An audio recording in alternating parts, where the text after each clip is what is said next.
மாண்புமிகு அமைச்சர்களுக்கும் மதிப்பிற்குரிய சிறப்பு விருந்தினர்களுக்கும் அனைவருக்கும் என்னுடைய வணக்கம். ஒரு சில நிகழ்ச்சி மட்டும்தான் மனசுக்கு ரொம்ப நெருக்கமா ஃபீல் பண்ணும். அதை நினைச்சாலே ரொம்ப சந்தோஷமா ஃபீல் பண்ணும். அப்படிப்பட்ட ஒரு நிகழ்ச்சி தான் இன்னைக்கு இந்த சிங்கப்பெண் சிறப்பு படைய தொடங்கி வைக்கிற இந்த நிகழ்வு. உண்மையிலே மனசுக்கு ரொம்ப நெருக்கமான ஒண்ணு, சந்தோஷமான ஒண்ணு. நம்ம பாட்டி, அம்மா, அக்கா, தங்கைகள், ஒவ்வொரு வீட்டில் இருக்கிற பெண் குழந்தைகள், இவங்க எல்லாருக்குமான பாதுகாப்பை உறுதி செய்வோம்னு சொன்னோம். ஆனா அது எலெக்ஷனுக்காக மட்டுமே கிடையாது. மனசுல இருந்து நிஜமா, உண்மையா, உணர்வு பூர்வமா சொன்னதுதான்.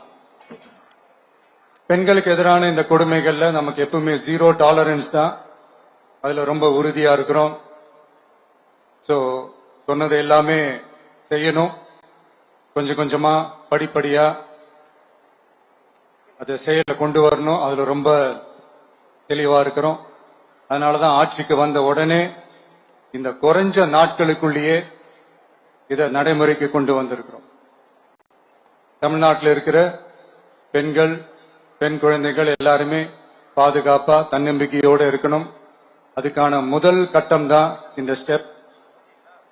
இது மனசுக்கு ஒரு மன நிறைவை கொடுத்தாலும், அதே நேரத்தில் பெண்களை பத்தின சில செய்திகள்லாம் கேட்கும் போது உண்மையிலேயே மனசு பதறுது, கண்ணு கலங்குது. அது கண்ட்ரோல் பண்ணவே முடியல.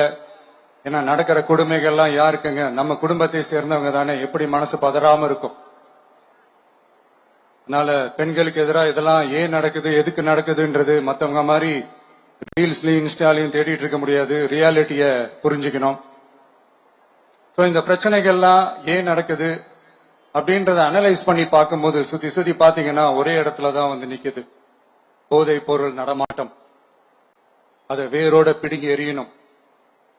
இது 2026 போன மாசம் மே மாசம் 10ஆம் தேதி இந்த பிரச்சனை புதுசா முளைச்சு வந்துடல. இது பல வருஷமா இருக்கிற பிரச்சனை.